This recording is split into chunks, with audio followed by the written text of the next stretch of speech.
नमस्कार, मैं हूं आपके साथ ज्योतिका। आइए रुक करते हैं फटाफट खबरों की ओर। AIMIM प्रमुख असदुद्दीन ओवैसी के मुसलमान खतरे में है वाले बयान पर उत्तर प्रदेश के मुख्यमंत्री योगी आदित्यनाथ ने कहा, मुसलमान खतरे में नहीं है, इनकी वोट बैंक की राजनीति खतरे में है। जिस दिन भारतीय मुसलमान अपने पूर्वजों को समझ लेंगे, इन सभी को बोरिया बिस्तर बांधकर भागना पड़ेगा। उत्तर प्रदेश के मुख्यमंत्री योगी आदित्यनाथ ने अपनी सरकार की बुलडोजर कार्रवाई पर हो रही आलोचनाओं पर प्रतिक्रिया देते हुए कहा कि कभी-कभी लोगों को उस भाषा में बातें समझाने की जरूरत होती है जिसे वो समझते हैं। मुख्यमंत्री ने आगे कहा कि जो लोग कानून को अपने हाथ में लेंगे, उन्हें कानूनी दायरे में परिणाम भुगतने होंगे।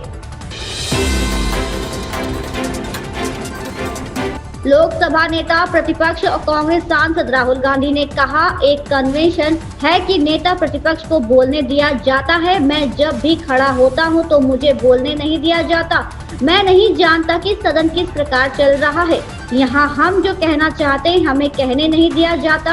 मैंने कुछ नहीं किया, मैं बिल्कुल शांति से बैठा था। लोकतंत्र में सरकार और विपक्ष की जगह होती है, लेकिन यहाँ विपक्ष की कोई जगह नहीं है, यहाँ केवल सरकार की जगह है। उस दिन प्रधानमंत्री मोदी ने कुंभ मेले के बारे में बोला, जिसमें मैं अपनी बात जोड़ना चाहता था। मैं बेरोजगारी के बारे में कुछ कहना चाहता था, लेकिन मुझे नहीं बोलने दिया गया।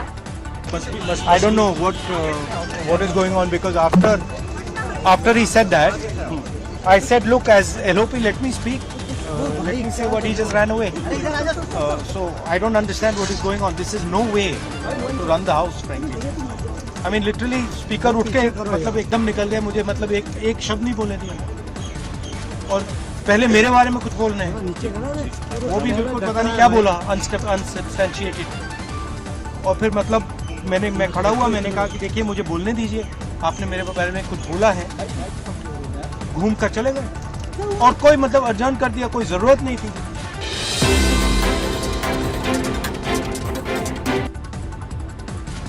दिल्ली विधानसभा बजट सत्र के तीसरे दिन की कार्यवाही जारी है। इससे पहले दिल्ली विधानसभा में विपक्ष की नेता आतिशी ने स्पीकर विजेंद्र गुप्ता को पत्र लिखकर अनुरोध किया है कि 3 दिन केवल बजट पर चर्चा के लिए समर्पित किया जाए।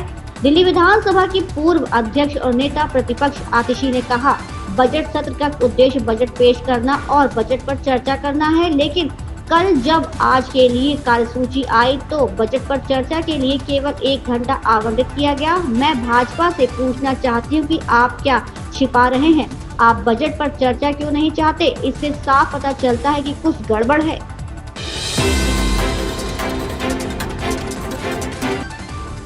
डिफेंस कॉरिडोर के लिए लखनऊ के भटगांव में जमीन अधिग्रहण घोटाले में IAS अभिषेक प्रकाश और तत्कालीन अपर जिलाधिकारी अमरपाल सिंह समेत 16 अधिकारियों व कर्मचारियों को दोषी ठहराया गया है।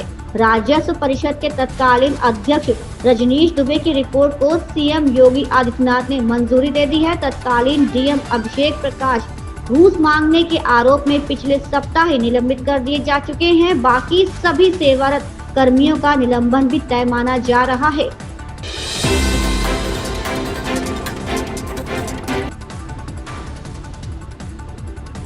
उत्तर प्रदेश के मुख्यमंत्री योगी आदित्यनाथ ने कहा कि यूपी में मुसलमान सबसे ज्यादा सुरक्षित हैं। साल 2017 में भाजपा के सत्ता में आने के बाद से सांप्रदायिक दंगे बंद हो गए हैं। इसके आगे उन्होंने कहा कि यूपी में अगर हिंदू सुरक्षित है तो मुसलमान भी सुरक्षित है।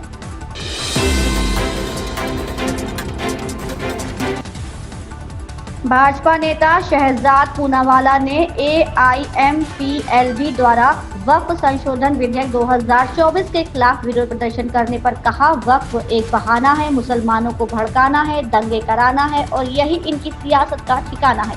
इस जमात ने पहले CAA के खिलाफ लोगों को भड़काया कि अगर CAA आया तो हमारी नागरिकता छिन जाएगी। अब यही जमात कहती है कि वक्फ आएगा तो मस्जिद छिन जाएगी। इन संशोधनों की वकालत खुद मुसलमानों ने की थी। ये लड़ाई हिंदू बनाम मुस्लिम नहीं है। आज ये साबित हो गया है कि संविधान की बात करने वाले लोग शरिया को ऊपर रखते हैं।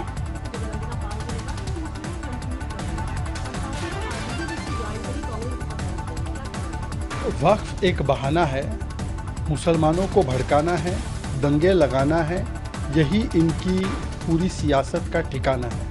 पहले सीए के नाम पर भड़काया इसी जमात ने, कहा कि सीए आएगा नागरिकता छिन जाएगी। अब यही जमात, चाहे वो AIMPLB हो या उनके राजनीतिक आका कांग्रेस, तृणमूल कांग्रेस, RJD, समाजवादी पार्टी, ये कहती है वक्फ आएगा, संशोधन आएगा तो मस्जिद छिन जाएगी। मैं इनसे पूछना चाहता हूँ कि इन संशोधनों की वकालत तो खुद मुसलमानों ने की, सच्चर कमेटी रिपोर्ट ने की, रहमान खान रिपोर्ट ने की, तो क्या वो मुस्लिम विरोधी है क्या?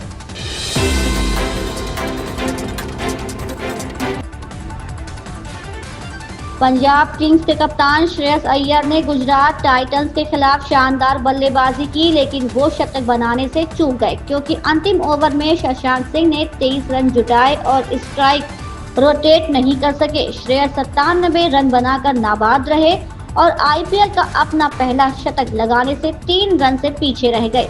श्रेयस हालांकि निजी उपलब्धि पर ध्यान केंद्रित नहीं कर रहे थे।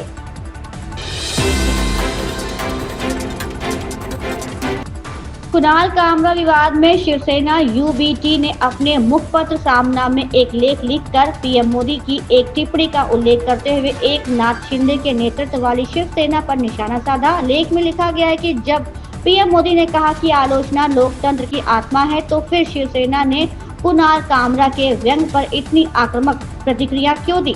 गौरतलब है कि साल 2022 में एकनाथ शिंदे के नेतृत्व में शिवसेना में बंटवारा हुआ और इसके चलते उद्धव ठाकरे के नेतृत्व वाली महाविकास अघाड़ी सरकार गिर गई थी। इसके बाद एकनाथ शिंदे ने भाजपा के साथ मिलकर राज्य में सरकार बना ली थी।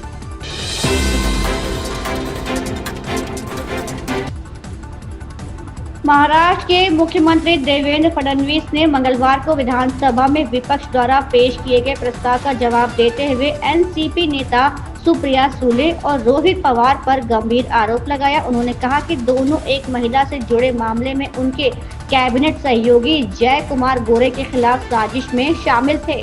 इन खबरों में बस इतना ही, बने रहिए हमारे साथ।